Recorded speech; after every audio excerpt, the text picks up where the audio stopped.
You talked about the role that the leaders have in your organization to actually transport the ideas for employee engagement.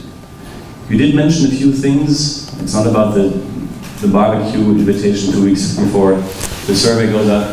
It helps. Enlighten us a bit more. So what do leaders actually do? What's your definition of leadership that actually helps enlighten workforce engagement? Well, first I always have conversation with my colleague about management and leadership and management. That's the word we hear the most. I think it's really about behavior. It's really about understanding, being at the right place, being at a place where you are confident. We talked about trust earlier. Being at a place where you don't have to hide behind your title or your position, and where you're able to be open. So I think openness, trust, not being afraid to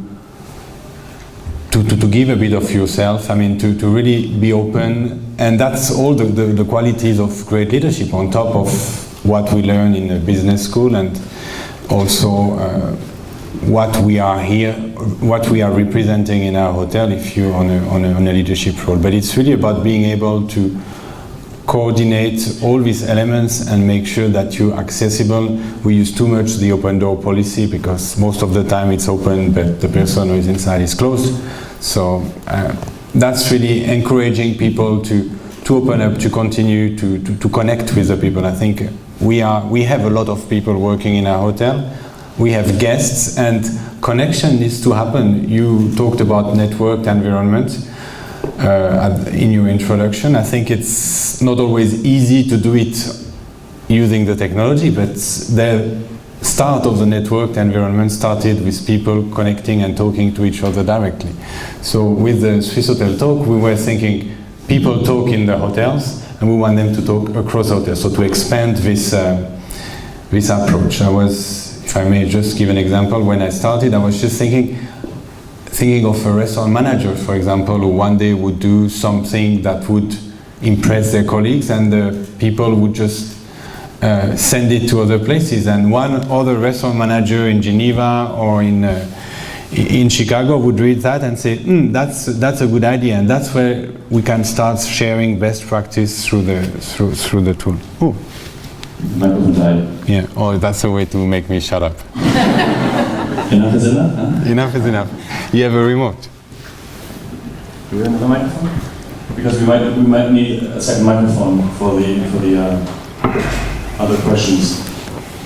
May I just add one point regarding leadership as well? Thank you. So I've worked with many large organizations in various different industries to implement enterprise collaboration and social technologies. And one of the biggest barriers or challenges that we actually see in those projects are exactly the fact that, for me, I define leadership as someone who is able to, or a leader as someone who is able to have open discussions with people within the organization, and open not just in terms of receiving feedback, but also being able to accept that feedback and act on it. And social technologies are a strong enabler and trigger for that sort of communication. It flattens the organization structure, and it really brings or it triggers the culture change in an organization. And that's one of the biggest barriers in these types of projects. So when you talk about social technologies, companies focus on the technology part and not the social part. And I think the social part involves leaders actually stepping up and demonstrating that this is possible, that you can change in that sense. And please, thank you. And please just raise your hand, and if you have a question, then I would like to just ask you to say your name and maybe the organization you work for, and then ask you a question. Lee. Do we have a second microphone? Actually, a question to you, Sami, because you showed different companies in Switzerland. And interesting for me was in 2009, Google was top 1, and then until 2013 it was last. And I got to top 1 again in engagement, and it's gone again. Everybody seems to talk about Google engagement, top company, but other than the perception, it seems to be a little bit different when you actually do your research. Can you tell us a little bit more about that? Yeah. Yes, so from my understanding, part of it is also that every year you want to participate in this list. So in order to participate, you fill in an application, and then that sets forward a bunch of, just a survey that is then given out to all your employees or to a subset of your employees. And then that goes into the general evaluation where one of the companies ends up on top, a ranking ends up taking place. Now, I think from my understanding, those companies which don't show up every year, like Google, are the ones that don't subscribe or don't ask the Great Places to Work Institute to participate every year. That's primarily that. I don't think it says anything about whether or not Google is rightfully or unrightfully in the media for some of the things it does. It just is a part of the fact that it doesn't always participate in this list. Thank you. You're welcome. Another question?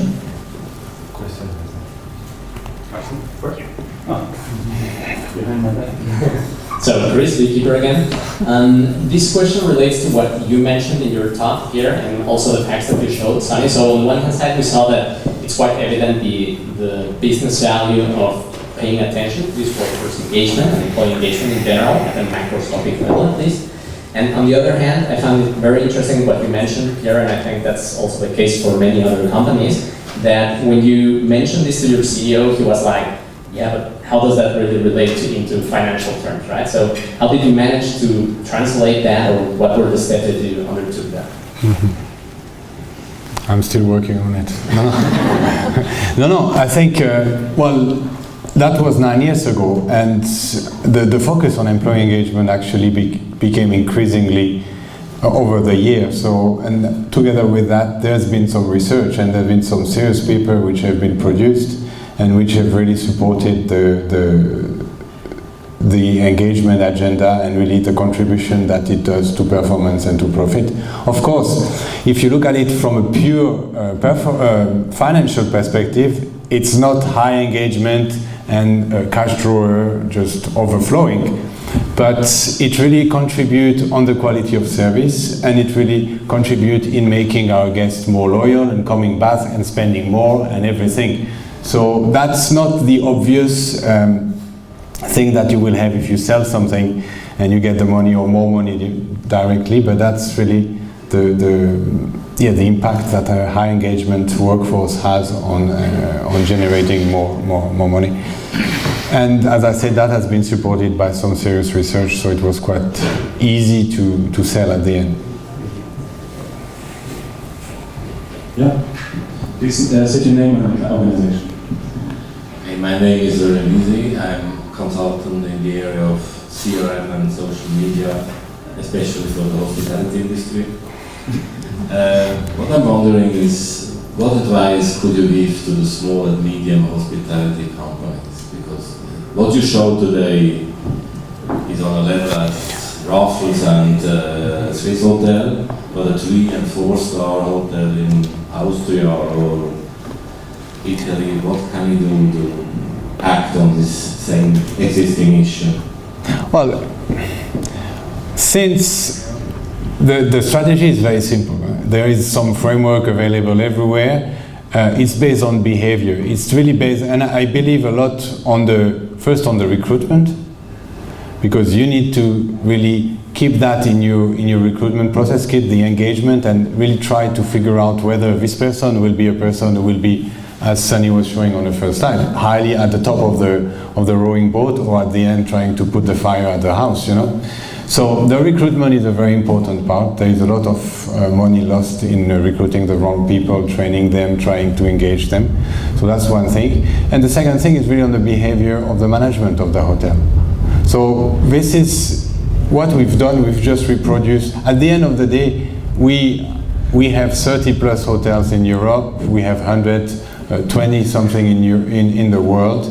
But each hotel is being managed individually. So the same challenge that your clients may have in smaller properties is applicable to our hotel. Then it's a question of number of rooms and number of workers in the hotel. But if you have a clear message, a clear view on how you can engage the people. And there is a lot of literature example available, and it's really worth doing an example and taking each example. Is it valid to my organization or not? And I think Sunny is going to have a few of those tips in her book published in November.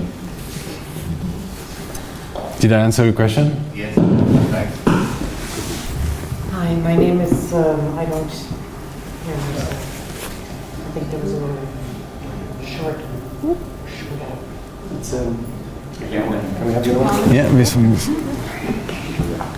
Hi, my name is Sybil Shen, and I'm a consultant in marketing for slow-moving consumer goods, not fast-moving.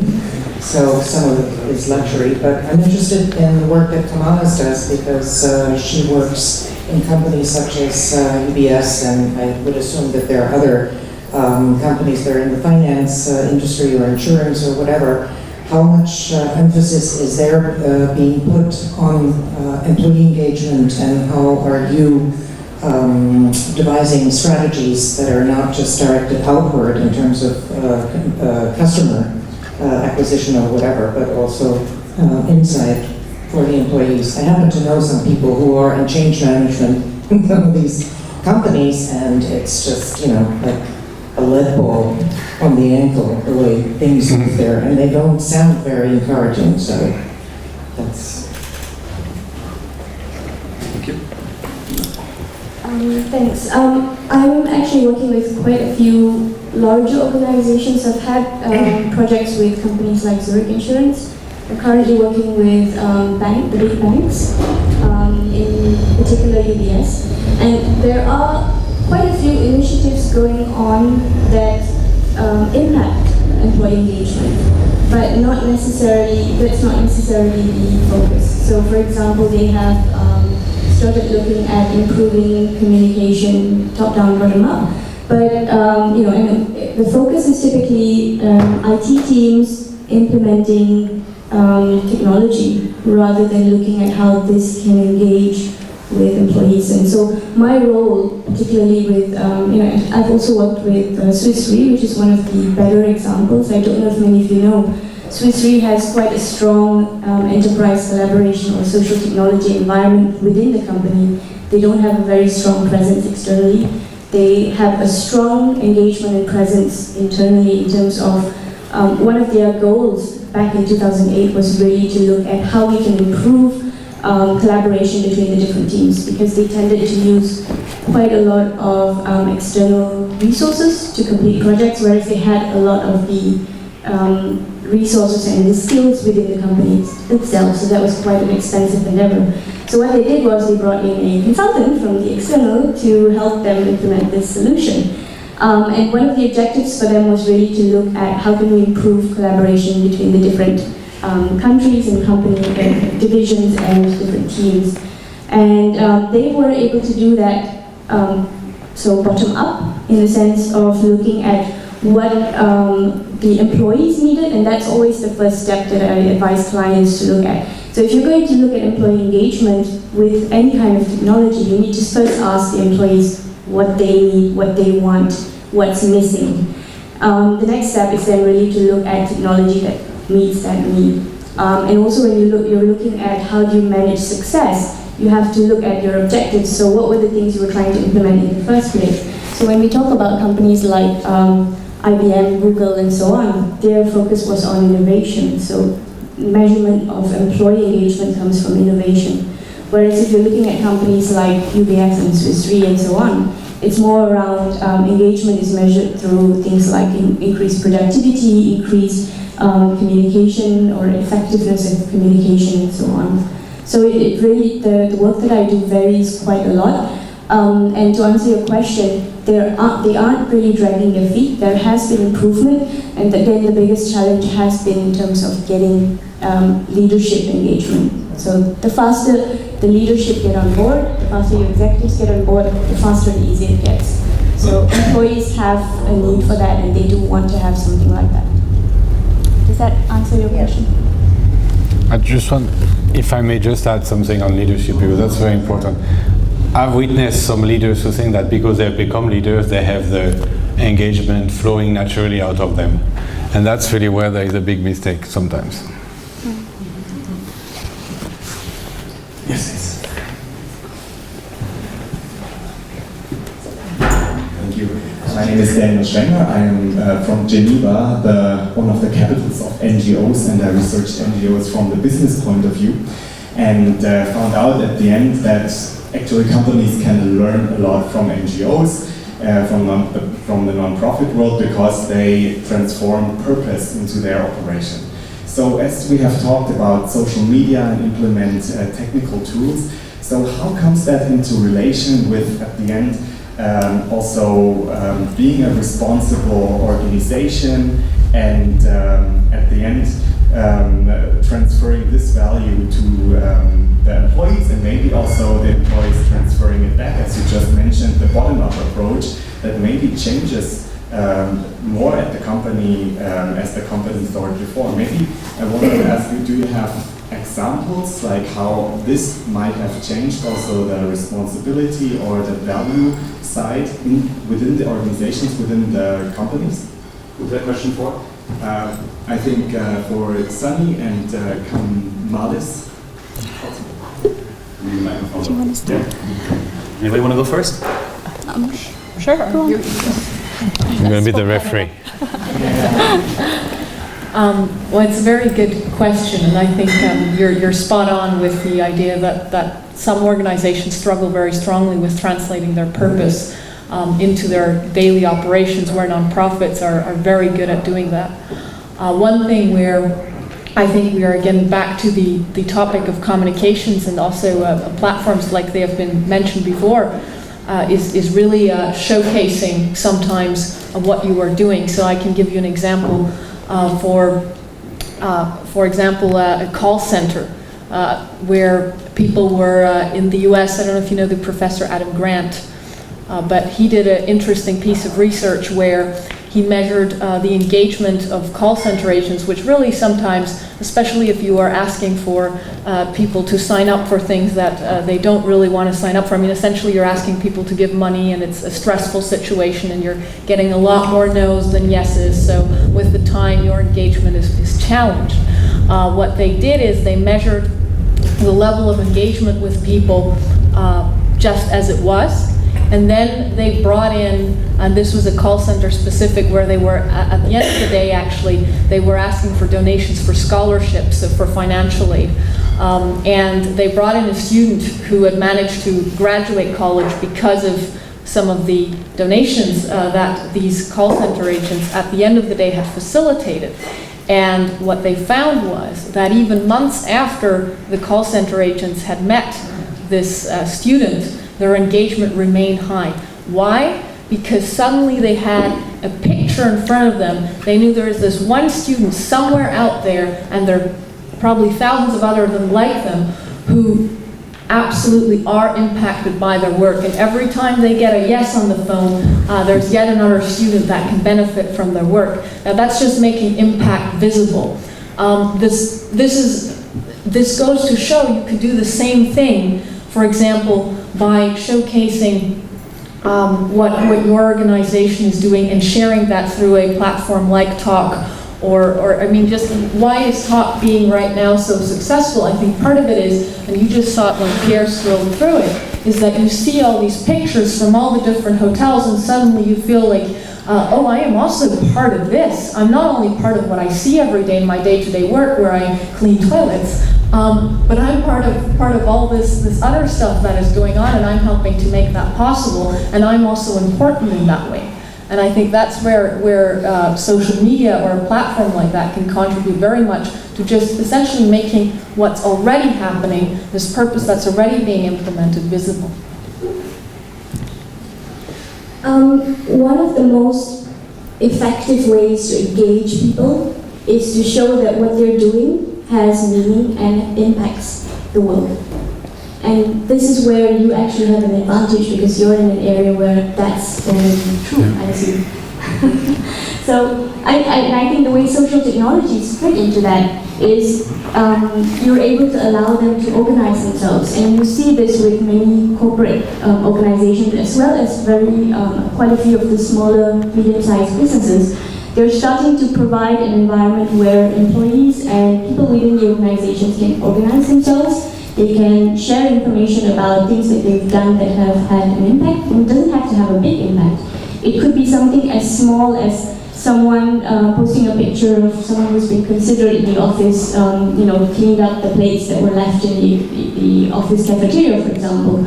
Or it could be something far more impactful where someone decides, let's all get together this weekend and go plant some trees in the forest or go on a hike. And those kinds of things do have an impact on society. They can be very, very impactful in terms of creating engagement as well.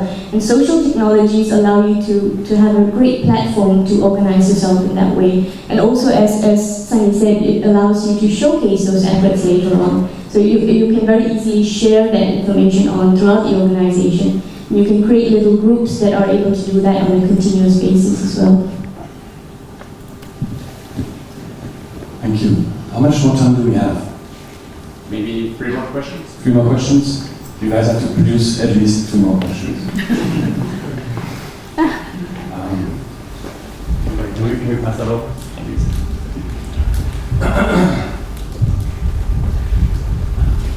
Thank you. That's a lot of effort to learn from me. My name is Panos. I'm in science and education, and I have a question for you. So I heard a lot of there's a lot of expertise in the room when it comes to top-down, let's say, management or improvement of employee engagement. However, at least the 3/4 of the non-knowledge employees that we heard about do not directly experience the company structure per se, and they interpret their company structure through their immediate interactions with other employees and their direct superiors. And these are human interactions that I don't believe a social platform can add to, because it's about cultivating character and all those kind of things. So, in my opinion, I do feel that this is a larger issue. Nevertheless, you're addressing a very valid question with your work. But what about this that has a more direct impact, that has a larger weight on the average employee's engagement, and it's an everyday influence in their life? Thank you.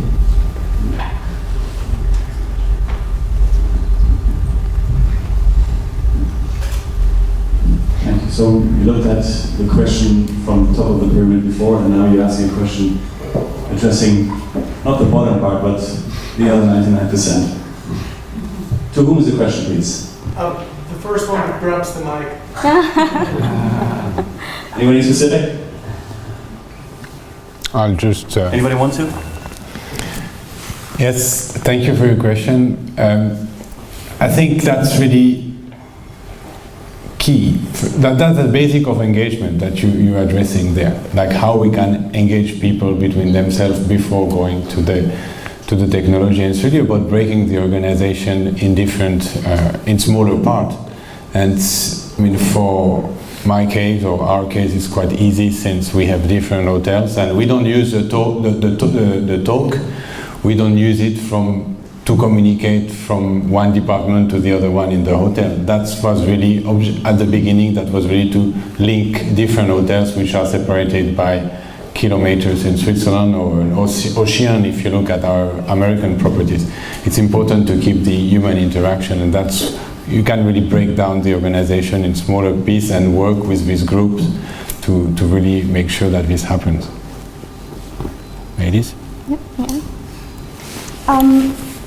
One of the things that we're seeing becoming quite trendy within organizations at the moment are employee advocacy programs, and utilizing social technologies to actually implement those advocacy programs. And what that basically means is identifying employees within the organization who can help you not only promote your brand and your service or product externally, but also key people within the organization who can then engage with their peers and improve the level of satisfaction or the level of interaction within the organization. And so this is becoming something that's quite interesting to do as well, because we're looking at not just identifying people who are key influencers, who are popular or who have a high position within a company, but we're also looking at identifying some of the disengaged ones, and through these types of programs engaging them, and then they become the strongest advocates once they bought into the program. And this doesn't mean, I've heard there's a company, SAS in the US, that actually has massage areas, and actually Accenture in Malaysia, where I worked for before, they had massage chairs at the entrance as well. So very nice facilities. It doesn't mean setting up things like that, but really trying to understand what's not working within an organization, and then identifying people who can help you implement those or make those changes. So employee advocacy programs are actually quite interesting. I mean, I think the important thing to keep in mind is that social media or a platform cannot solve everything, but it can just amplify, if used correctly, the right things. So let me give you an example. Let's say one employee really does go above and beyond the call and does something fantastic. Now, this could go unnoticed, or you could choose to highlight it through a platform so that other people notice it as well. And so the most powerful thing when you want to change an organization is or when you want to lead, I mean, you hear it so many times, lead by example. Don't tell people what to do, just be it, and then see what happens. And I think what internal communications can do when it does its job really well is to highlight those moments when leadership does something great. And even if it's not leadership that does something great, maybe it's the most 20% part-time employee which just joined 2 days ago who did something great. But it's picking up on those examples, highlighting them, amplifying them, and putting them up there. And that's what then hopefully will ripple down and inspire other people to do the same. Thank you. This is a workout I'm getting. Hello, my name is Hans Robert. I just wonder what all the big companies have done for the last 25 years, because these topics or these problems about disengagement have been around really since this time. And we had internet 20 years ago. I think it's nothing different to social media now in the moment, because I have worked in big companies. We had also the possibility to share images, to type something to anybody in the company, and to engage with new ideas and whatever. And really the question from above, will to bring the people together, I think is very important. Also the idea of purpose, to bring into the field directly to the people, to ask them what you are burning for, and really to measure the values of the people. I think that this is the most important for me, at least. And I'm listening to all these ideas here, and I always wonder what happened. Yeah, and you say you're working on this since 9 years or so. There was some. You said something about 9 years you are working on engagement. To implement it. Yeah, so I just wonder, many people are here from companies, and what happened in the last 20 years? You've given the answer. The world of work has changed. The people have evolved. If you look at the communication in a company 25 years ago, at the way people addressed work, at the way people go to work, how they communicate, and if you look at it today, and there are different factors. You mentioned Generation Y, new generation with different habits. But the world of work has really opened up. It has democratized. It's not anymore command and control. It's not anymore coming at 7:30 in the morning and standing in front of the boss. So that's why things have changed actually, and that's why engagement has changed. This is due to what you mentioned. Internet has been with us for a few decades, and leadership practice have evolved, and all the world of work has changed. That's my take. It's very general, I know, but. Can I just? I really need to violently disagree. Internet is not social technology. It's actually quite different. The internet is more of a communication platform. As you know it, it's something that has helped internal comms to communicate, typically one way, whereas social technologies are quite different in the sense that from the features and functionalities, they're far more intuitive, and also from the perspective of how it's used. One of the most important things is really looking at how it is used within an organization. Does it meet the business purpose? Is it embedded within a business process or business environment? It's not just a platform that you have to go to view information. It has to operate and it has to be embedded within your business processes, your business operation, and it has to add value to that. And one of the most important points we have to remember as well, with any kind of social change that has happened, and as you said, Pierre, that things have changed, the world has changed, the way we communicate has changed. Social technologies have changed the way we communicate forever. It's never going to be the same again. It's not email, it's not memos. Companies don't have control anymore of how we communicate. It's out of their hands now. The employees have taken over, the customers have taken over. And one of the most important things to remember, it takes time with any culture change. With Swiss Re, one of the most engaged organizations that we have within Switzerland, it took them 5 years to actually even get to a point where they have executives participating, they have employees engaging, they are using these tools within their business organization, within the business processes. It does take time to implement, it does take time for you to see value, and it does take time for us to see it from the external as well.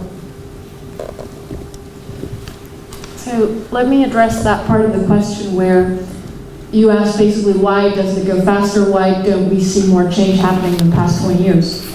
And so I think there are two things. I mean, one is like, basically you change when you need to change. So when do you need to change? You need to change when someone else in the marketplace is doing it better than you are, so you should get with the program, and then in order to get with the program, you change. Now, for how long has it been the case that there are big multinational organizations around that have actually, even in the media sphere, we mentioned Google before, completely redefined what it looks like as a big corporation to be a high engagement organization? I mean, how long has that happened for? Google was 15 years ago a little startup.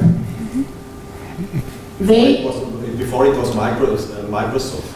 Everybody knew that Microsoft has a total different engagement. Right, but so the point is, these are sort of the innovators when it comes to showing a little bit the world an alternative reality of what the workplace might look like.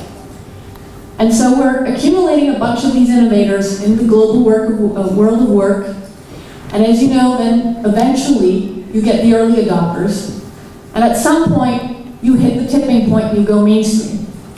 And this just takes a while. So while this change is not reversible, once Google's in the marketplace, Google right now, and maybe you read the article in Handelszeitung, is the most attractive employer for MBA graduates.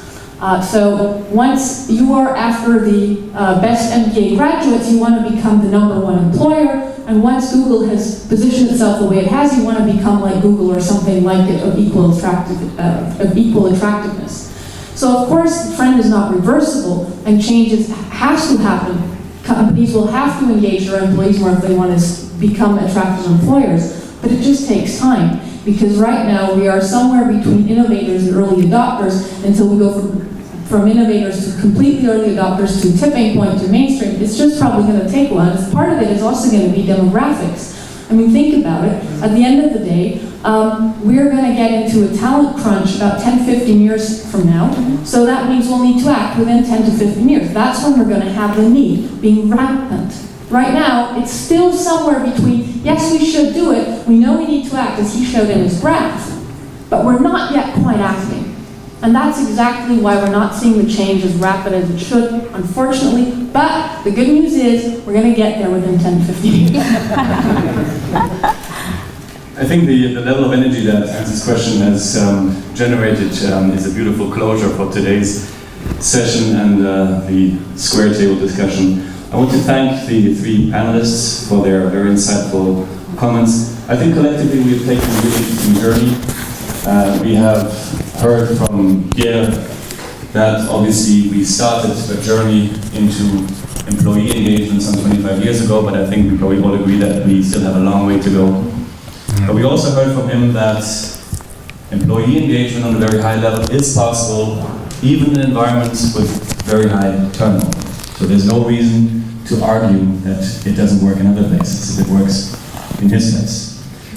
So from Commanders, we of course heard that social and engagement is linked. Social alone, technology alone, obviously is not the solution. So it has to be linked to some kind of behavior, some kind of structural and leadership behavior. And from Sunny, we of course, one of my key takeaways was of course the comment that there is a direct relation between employee engagement and the bottom line, and I think we are all well advised if we help organizations understand that there is this link and that it's not just a fluffy topic that is nice to have to make people feel good, but actually that there's real value. And we just close with a personal favorite theme of mine, which has actually come across several times today in some questions and some comments. The millennial generation is here, and it's going to be dominant in a couple of years' time. Not understanding the millennials is not an option.